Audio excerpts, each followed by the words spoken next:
دنیا بھر میں جیو ایکسپریس نیوز کے ناظرین کو اپنے نیوز کاسٹر مجین حسین بلال کی طرف سے السلام علیکم۔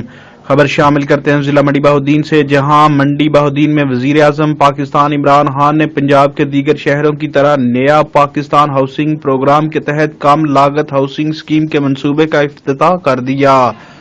کم آمدنی والے بے گھر افراد کے لیے چیلیاں والا کے مقام پر 114 گھر تعمیر کیے جائیں گے۔ افتتاحی تقریب میں ممبر قومی اسمبلی رہنما پاکستان تحریک انصاف حاجی امتیاز احمد چودھری، ڈی پی او منڈی بہاؤدین سعید طاہر کنگرا سمیت دیگر ضلعی افسران نے شرکت کی۔ سرسبز پاکستان کے تحت پودے لگا کر شجرکاری کا افتتاح کیا گیا۔ منڈی بہاؤدین میں پنجاب کے 10 اضلاع میں ہونے والی آن لائن تقریب نواحی گاؤں چیلیاں والا میں منعقد ہوئی۔ تقریب کے اس موقع پر وزیر اعظم عمران خان اور وزیر اعلیٰ پنجاب عثمان بزدار نے نیا پاکستان ہاؤسنگ پروگرام کا آن لائن افتتاح کیا۔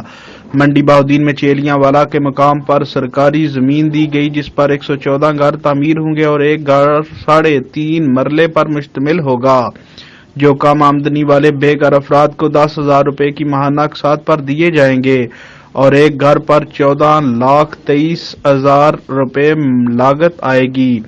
یہ منصوبہ 1 سال میں مکمل ہوگا، جبکہ مزید 3 اور مقامات کو بھی نیا پاکستان گھر کے لیے فائنل کیا ہے۔ ممبر قومی اسمبلی حاجی امتیاز احمد نے کہا کہ وزیر اعظم نے اپنے سستے گھر فراہم کرنے کے وعدے کو پورا کر دیا ہے۔ اب غریب بے گھر افراد کو اپنی چھت ملے گی اور آج ہمارے ویژن کی تکمیل کا دن ہے۔ کیمرہ مین نوید افضل کے ساتھ report Hafiz Abu Bakr Siddique, staff reporter Geo Express news.